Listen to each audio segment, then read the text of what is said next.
Good morning. Today we're going to talk about small daily wins, but first of all, welcome to the first day of the rest of your life. Every day is your birthday if you choose to celebrate life.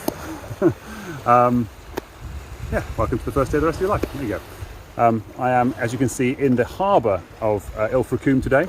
The tide is coming in, so I am a little bit worried about when this water is going to get to me. It's very close over here. So I may have to move halfway through. But anyway, happy birthday today. We're going to talk about small daily wins.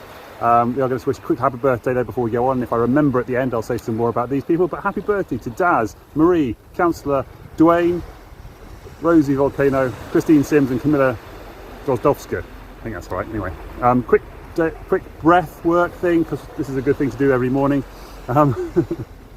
What's the one thing you got done yesterday? I think I'm going to switch it up a little bit here. Well, one thing made you smile. One thing that made you smile, this would be a better thing. One thing that made you smile yesterday. Blow out that candle. And the water got me. The water got me. Okay, we're going to move. The water just got me. Okay, I'm going to move up here. I just got home to edit this video down to 15 minutes for Instagram over a nice cup of tea. And I just realised that the rest of the video has got quite a lot of wind noise on it. So apologies in advance for the wind noise on the rest of this video. I've added this bit into YouTube as well, so that you get the apology as well. But enjoy the video as much as you can. Take care, and apologies for the wind noise. Bye for now. Anyway, okay, one thing that made you smile yesterday. Have a little think about that while you blow out a candle. Breathe in 5 through your nose. Put this hand on your heart, light the candles in your left hand, and think about that one thing that made you smile while you blow out the candles and wish these people a happy birthday. Yay! Do that 5 times. One thing that made you smile, one thing that you got achieved, one thing you did. Doesn't matter whether you feel like it's an achievement or not, something that you actually just did. Ideally something you wouldn't like normally have done, but it doesn't really matter. Just something that you achieved, that you did.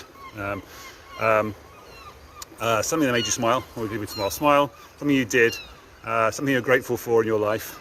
Breathing is a good enough one. And something you're going to get done in the next period of time, 24 hours, 1 hour, whatever it is. And then the 5th one is just say happy birthday to yourself, because it's the first day of the rest of your life. Get ready for the day and crack on. It's all part of my Create Happy process. If you're interested in getting hold of that, let me know and I will get it over to you. Yes, let me know. Cool, so small daily wins. This hasn't quite worked out the start that I was planning to do. I was supposed to be really snappy, get on with it, happy birthday, put breath work, and then straight into the small daily wins, or the topic of the day, small daily wins. This is all about, based on the concepts really of the compound effect, these are books, the compound effect and the slight edge. Can't remember which one. Darren Hardy was one, and Jeff Olson was the other one. I think Jeff Olson was a slight edge and Darren Hardy's a compound effect. Both really, really good books, well worth reading. Both very different. A lot of people say they're the same thing. They're not.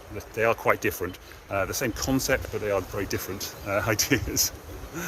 Morning, people. Lots of people walking past unexpectedly, I would have said. Anyway.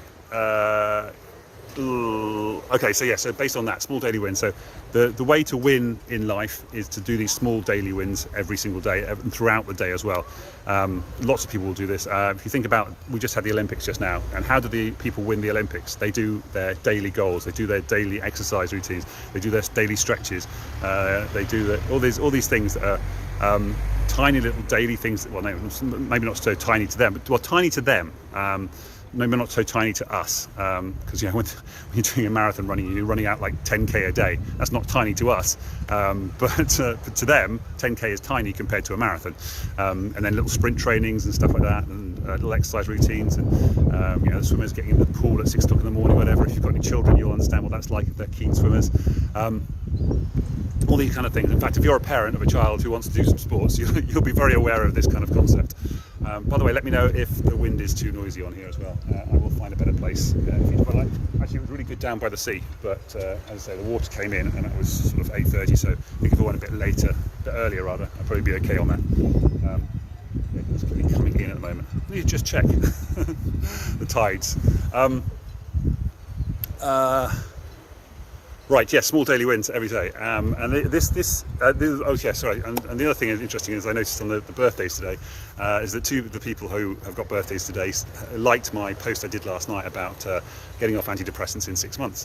And of course that is a 6-month program. And the reason that's a 6-month program is because there's a lot of daily activities you need to do for a long period of time in order to embed the changes, to rewire the brain, get those the new neural pathways embedded. You can't just do a quick win on these things. You have to break down the old pathways, let the weeds grow up on the old routes that you used to take, the negative thinking, what do you call it? We call it ruminations. You're so used to doing these ruminations, thinking about these negative thoughts and these bad things that happened in the past to you that you're upset about, and rewire them and change them into the new pathways. And you can't just walk on the new pathway and just say, yeah, that's working fine. It works fine for a little bit, but then every so often you'll just veer back to the old path and you go, this is the easy way to do it. This is the comfortable way. This is where I've been used to doing it for years or months or whatever. This is the way I'm used to doing it, so I'm going to keep doing it this way, as opposed to the new way. You go, well, I know that's the way I'm supposed to be doing it. Think about habits, for example. Classic one, of course, is the smoking. It's like, I know I'm not supposed to be smoking, but just this one tonight. Or if you've got a drinking habit you're trying to break, just one tonight. I'll start tomorrow. Diet. A lot of people do diets. Oh yeah, I'll just have this pizza tonight and I'll diet tomorrow. Well, people always pick pizza as the negative food. It can be quite healthy. Anyway, but that's the idea. So these little tiny daily habits translated into regular things that then have a big change over time.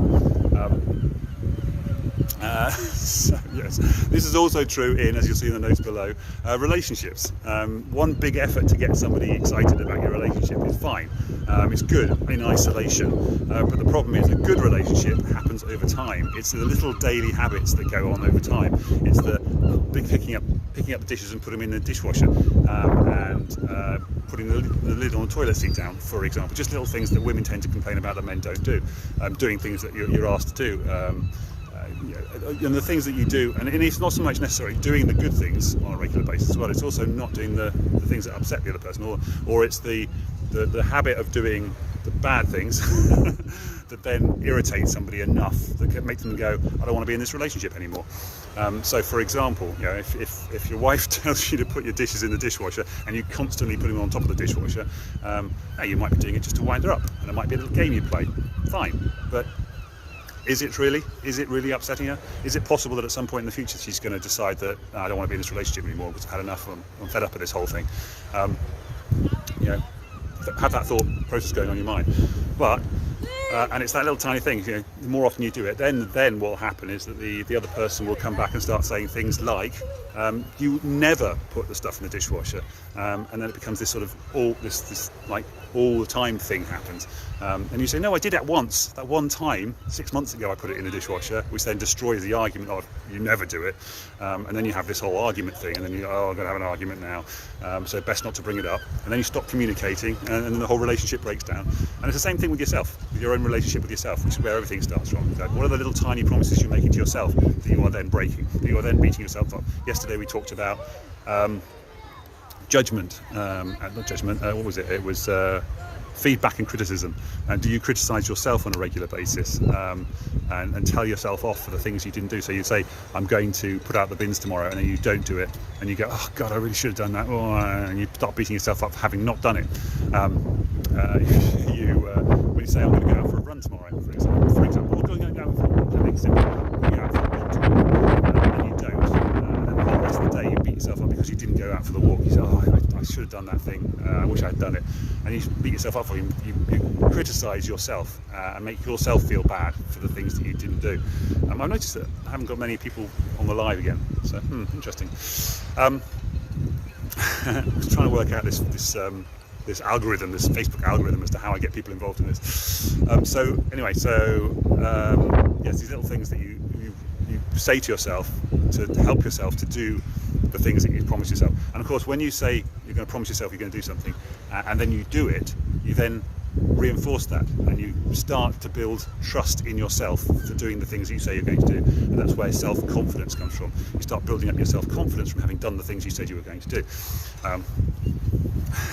and by trusting yourself that you're going to do the things you're going to do. Which is why you start off small, which is why on my 6-month program we talk about just tiny little daily habits, which is why when I did the breathing exercise at the beginning, one thing that made you smile, one thing you did, doesn't matter whether you feel like it's an achievement, something you actually did, something you achieved in the fact that you actually did it. You got out of bed, for example.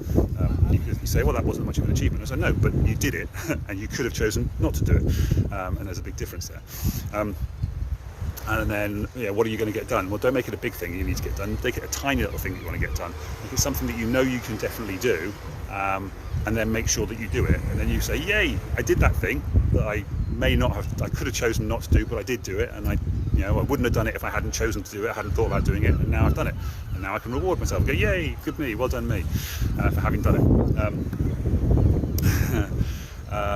Okay, a couple of stories to finish on, I think. Yes, exactly. Which came out from Robin Sharma. He was talking about how he went to Johannesburg, and he went to the men's toilets in the airport of Johannesburg, and the guy who tidies the toilets and makes them all neat and tidy and stuff, said as he walked in, "Welcome to my office." And he had a great pride in making sure that the toilets were spotless, and all the, and you might have seen this if you've ever been into a nightclub. In the UK at least anyway, they have guys in the toilets, and they have squirty stuff, and they have like mints and I don't know, all sorts of stuff they have kind of prepared out. And the idea is that they treat you as you come into the men's toilets, and they look after you. Of course, they're also looking after the toilets for the owners as well, the club owners.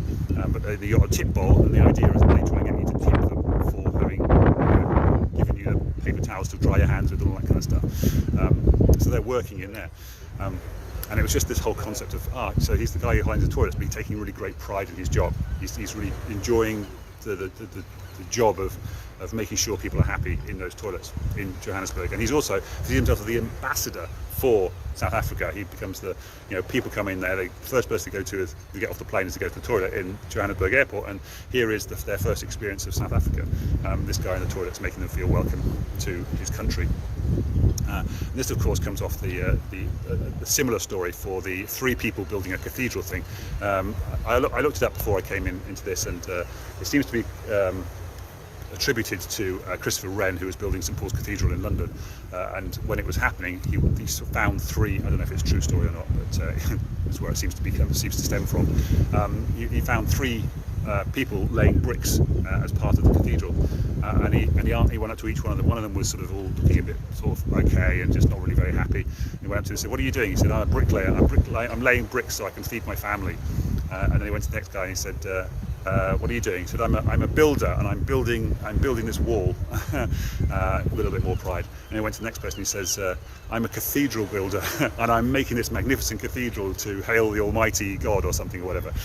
So he had this big purpose to make him feel like, and he was the one who looked happiest in his job, like he was the most efficient one, laying the bricks the best way and stuff. And it was just about having this passion for this greater purpose, this end goal, winning the Olympics, for example, so that his daily routine, this little tiny daily things that he was doing, he took pride in that little thing, and he took joy in the little tiny things along the way, and finding purpose in those little things, so that the bigger job gets done, because he's enjoying the little tiny things, the tiny daily wins himself to get himself to do these things.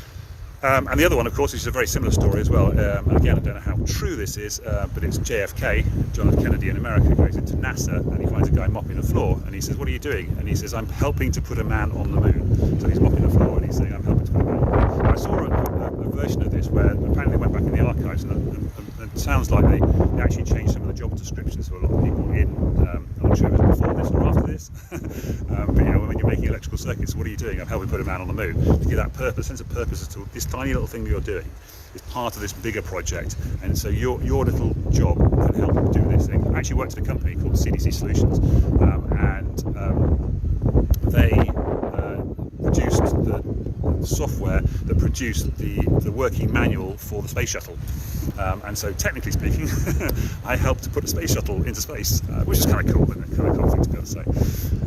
Okay, that's all from me today. Hopefully that was a useful lesson and useful information.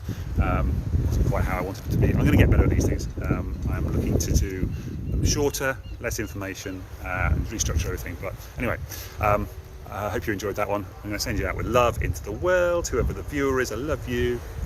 Back out and take care. Have a lovely day. I'm going to go home, have a shower, and then meet up with my friend Cindy for no laptops necessary Friday at the coffee shop in town. All right, bye for now. Bye.